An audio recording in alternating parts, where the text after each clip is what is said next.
Hello students, welcome back to my YouTube channel hope the rising wave. तो आज हम discuss करेंगे वैदिक सोसाइटी के बारे में, थोड़ा सा डिस्कस करेंगे, एक ब्रीफ इंट्रोडक्शन देंगे और इंपॉर्टेंट डिफरेंसेस बताएंगे लेटर वैदिक पीरियड और अर्ली वैदिक पीरियड की सोसाइटी के बीच में। लेकिन यहाँ पर हम बहुत सारे कैरेक्टरिस्टिक्स जैसे कि social division, social mobility, patriarchy, matriarchy, जो हमारे पास अथॉरिटी होती है विद इन द सोसाइटी, उसके बारे में हम डिस्कस नहीं करेंगे। यहाँ पर हम डिस्कस करेंगे status of women, position of women. ठीक है, ये इंपॉर्टेंट टॉपिक हमारे पास बहुत सारे कंपोनेंट्स में इंक्लूड हो सकता है, इवन एसए में इंक्लूड हो सकता है, वुमेन एम्पावरमेंट के रिलेटेड सोसाइटी में इंक्लूड हो सकता है। किस तरीके से हमारे पास सोसाइटी जो है एमर्ज हुई है, किस तरीके से सोसाइटी एवॉल्व हुई है, क्या चेंजेस आई हैं सोसाइटी में। अर्ली वैदिक पीरियड की अगर हम बात करेंगे तो अर्ली वैदिक पीरियड में स्टेटस ऑफ वुमेन्स या वुमेन की पोजीशन क्या थी? क्या हमारे पास अर्ली वैदिक पीरियड में वुमेन के पास पॉलिटिकल राइट था? हाँ, बिल्कुल political right early Vedic period में। वो हमें कैसे पता चलता है? अगर अर्ली वैदिक पीरियड की हम बात करते हैं तो अर्ली वैदिक पीरियड में हमारे पास एक ट्राइबल पॉलिटी होती थी। ट्राइबल पॉलिटी में सबसे इंपॉर्टेंट पोजीशन हमारे पास होती थी एक राजन की, जो एक मेल मेंबर होता था, लेकिन उस राजन को असिस्ट करती थी तीन इंपॉर्टेंट असेंबलीज। मींस राजन के पास एक कंप्लीट डिस्क्रिशनरी पावर नहीं होती थी, because he was accountable to these three assemblies. वो आंसरेबल होता था इन तीन असेंबलीज की। और असेंबली थी सभा, समिति और विधाता। सभा की अगर हम बात करते थे, it was just like the house of elders. House of Elder, इसमें हमारे पास मेल भी होते थे और फीमेल भी होते थे। तो इसका मतलब यह है कि फीमेल को मौका मिलता था, females were taking part in these assemblies in sabha for the political discussion and debates. उसके बाद विधाता की अगर हम बात करते हैं तो समिति समिति की अगर हम बात करते हैं तो समिति में हमारे पास बहुत सारे मेंबर्स होते थे, लार्ज बॉडी हमारे पास होती थी। इसमें हमारे पास सिर्फ मेल होते थे, फीमेल नहीं होते थे। उसके बाद हमारे पास विधाता विधाता एक इंपॉर्टेंट असेंबली होती थी जो ओकेजनली मीटअप उसमें होता था, लेकिन उसमें हमारे पास मेल भी होते थे और फीमेल भी होते थे। तो यहां से हमें आइडिया ये लगता है कि फीमेल्स की अगर हम बात करते हैं, वुमेन की अगर हम बात करते हैं, उनको पॉलिटिकल राइट मिला था। वो पॉलिटिकल डिबेट और डिस्कशंस में, पॉलिटिकल डिसीजंस में वो टेक पार्ट कर सकते थे। उसके बाद हमारे पास नेक्स्ट इंपॉर्टेंट राइट आ जाता है, इंपॉर्टेंट पोजीशन आती है वुमेन की। क्या उनके पास एजुकेशनल राइट्स था या नहीं था? क्योंकि हमारे पास बहुत सारी वुमेन्स एज अ पोइट, उनका नाम मेंशन्ड है हमारे पास लिटरेचर में। वैदिक लिटरेचर की अगर हम बात, वैदिक लिटरेचर्स में जैसे हमारे पास अपाला का नाम है, लोपमुद्रा का नाम है। ठीक है, तो ये हमारे पास कुछ इंपॉर्टेंट इंस्टेंसेस है, जहां इंपॉर्टेंट नाम्स हैं जो हमें मिलते हैं कि वुमेन्स को एजुकेशनल डिस्कोर्स में या एजुकेशन जैसे हासिल करने के लिए उनके पास राइट होता था।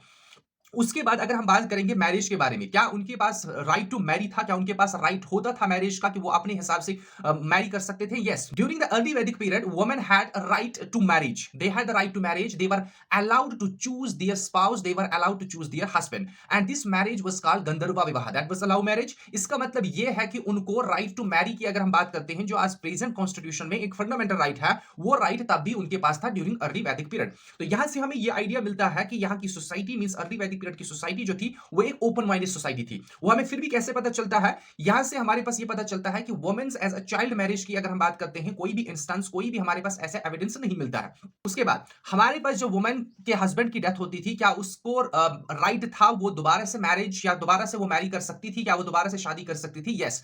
विडो मैरिज की अगर हम बात करते हैं तो विडो मैरिज जो था that was prevalent with in the society of early Vedic period. यह हमें पता चलता है टर्म किससे? नियोग विवाह। नियोग विवाह का मतलब यह है कि हमारे पास अगर कोई वुमेन है, उसका हस्बैंड की डेथ होती है, उस हस्बैंड का जो ब्रदर है वो उसके साथ शादी कर सकता है अंडर नियोग विवाह। तो ये हमें आइडिया देता है कि हमारे पास जो वुमेन का स्टेटस था अर्ली वैदिक पीरियड में, वो हाईली रेस्पेक्टेबल स्टेटस था। के बाद हमारे पास है मोनोगेमी का कंसेप्ट, एक्सोगेमी का कंसेप्ट, एंडोगेमी का कंसेप्ट, या पॉलीएंड्री का कंसेप्ट, या पॉलीगैमी का कंसेप्ट। देखो, मोनोगेमी की अगर हम बात करते हैं, वो अर्ली वैदिक पीरियड सोसाइटी में प्रेवेलेंट थी, लेकिन पॉलीएंड्री और पॉलीगैमी भी हमारे पास एनकरेज की जाती थी, लेकिन स्पेशली ये रॉयल फैमिलीज, जो हमारे पास रॉयल फैमिलीज होती थी, उनके यहाँ जो थी दैट वाज एनकरेज्ड। ऐसा नहीं था कि वो प्रिवेलेंट थी, ऐसा नहीं था कि वो क्या कहते हैं कि एनकरेज की जाती थी, बट ये हम कह सकते थे कि हमारे पास उसको अलाउ किया जाता था, जो पॉलीएंड्री है या पॉलीगैमी है। अब देखो, इसके बारे में अगर हम लेटर वैदिक पीरियड में जाते हैं, लेटर वैदिक पीरियड से हमें ये इन्फर होता है, ये हमें पता चलता है कि हमारे पास स्टेटस जो वुमेन का था अर्ली वैदिक पीरियड में, और जो अब लेटर वैदिक पीरियड के दौरान की अगर हम बात करते हैं, जो अर्ली वैदिक पीरियड में उनका स्टेटस था, वो आहिस्ता आहिस्ता डिक्लाइन होता है। कैसे? सबसे पहले जो इंपॉर्टेंट असेंबलीज थी, जिनका पार्ट जो थी वुमेन थी, जिनमें उन जिससे हमें यह पता चलता था कि उनके पास पॉलिटिकल राइट है, वो असेंबलीज में अब वुमेन को एविक्ट किया गया। सबसे पहले सभा, उस समिति में तो वो थे नहीं, सभा में उनको एविक्ट किया। अब उनको पॉलिटिकल डिस्कशन और पॉलिटिकल डिबेट में पार्टिसिपेट करने से अब उनको रोका गया। सभा में क्यों सभा में अब क्या कहते हैं कि जब हम पुरुष सूक्त थ्योरी पढ़ते हैं 10th मंडला जो ऋग्वेद में 10th मंडला में पुरुष सूक्त थ्योरी मेंशन की गई है उसमें हमारे पास सोशल स्ट्रैटिफिकेशन के बारे में डिस्कस किया गया है कि सोसाइटी को आपको चार हिस्सों में तकसीम करना है, चार वर्णास में डिवाइड करना है, ब्राह्मण, क्षत्रियज, वैश्यज एंड शूद्र। और ये डिवीजन जो होगी that will be on the basis of occupation and on the basis of birth and this was a kind of point which indicates that within the society there was no mobilization. This indicates that the society was rigid. और यही चीज जो है undue advantage देती है Brahmins को, और Brahmins जो हमारे पास हैं वो अब मैन रोल प्ले करते हैं इन दीज असेंबलीज। जैसे सभा की हम बात करते हैं, इसमें ज्यादातर ब्राह्मण्स का रोल प्ले होता है और कुछ नोबल्स इंपॉर्टेंट होते हैं, यहां से वुमेन्स को एविक्ट किया जाता है। दूसरी चीज जो विधाता थी, जिसका भी पार्ट हमारे पास वुमेन थी अर्ली वैदिक पीरियड में, और इस विधाता को भी कंप्लीटली डिसअपियर खत्म किया जाता है, मतलब इसका कोई भी अब रोल नहीं है। तो यहां से हमें आइडिया मिलता है कि पॉलिटिकल राइट जो वुमेन के पास था वो कंप्लीटली स्नैच किया गया। उसके बाद हम बात करते हैं कुछ इंपॉर्टेंट नेक्स्ट इंपॉर्टेंट फीचर की। जैसे हम राइट टू एजुकेशन की अगर हम बात करते हैं, क्या वुमेन के पास फिर भी एजुकेशनल डिबेट्स, एजुकेशनल डिस्कशन और एजुकेशन को हासिल करने के लिए राइट था? हाँ था। ड्यूरिंग लेटर वैदिक पीरियड्स कुछ इंस्टेंसेस से हमें यह पता चलता है, कुछ एविडेंसेस से हमें यह पता चलता है, कुछ टेक्स्ट से, वैदिक टेक्स्ट की अगर हम बात करते हैं, जैसे हमारे पास आर्यंक है, जैसे हमारे पास ब्राह्मणाज है, जैसे हमारे पास संहिताज है, जैसे हमारे पास उपनिषद है, ठीक है नहीं, वहां से हमें यह आइडिया मिलता है कि वुमेन्स का एजुकेशन राइट जो था वो लेटर वैदिक पीरियड में भी था। जैसे कि हमारे पास बृहद आर्यक उपनिषद की अगर हम बात करते हैं, बृहद आर्यक उपनिषद में हमारे पास यज्ञवल्क्य गर्गी का डायलॉग जो है एजुकेशनल डिबेट की अगर हम बात करते हैं वो मेंशन किया गया है। इससे हमें आइडिया मिलता है कि लेटर वैदिक पीरियड में हमारे पास वुमेन का एजुकेशनल राइट था।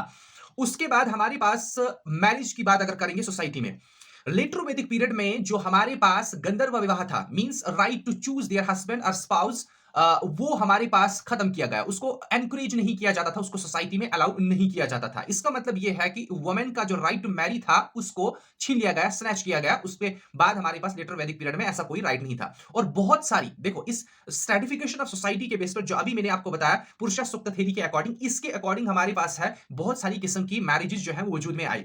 उनमें से अगर हम दो मैरिज का डिस्कस करेंगे, अनुलोमा एंड प्रतिलोमा। अनुलोमा और प्रतिलोमा से हमें ये आइडिया मिलता है, अनुलोमा का मतलब होता है that higher caste man getting married to the lower caste women, and प्रतिलोमा की अगर हम बात करते हैं तो प्रतिलोमा का मतलब ये है कि higher caste man getting married to lower caste women. अनुलोमा को एनकरेज नहीं किया जाता था, ना ही प्रतिलोमा को, लेकिन अगर अनुलोमा टाइप ऑफ मैरिज होती थी उसको अकोमोडेट किया जाता था, उसको बर्दाश्त किया जाता था, टॉलरेट किया जाता था विद इन सोसाइटी, लेकिन प्रतिलोमा को बिल्कुल ना ही एनकरेज किया जाता था, ना ही टॉलरेट किया जाता था। इसके अलावा बहुत सारी मैरिजेस जो है वो वजूद में आई।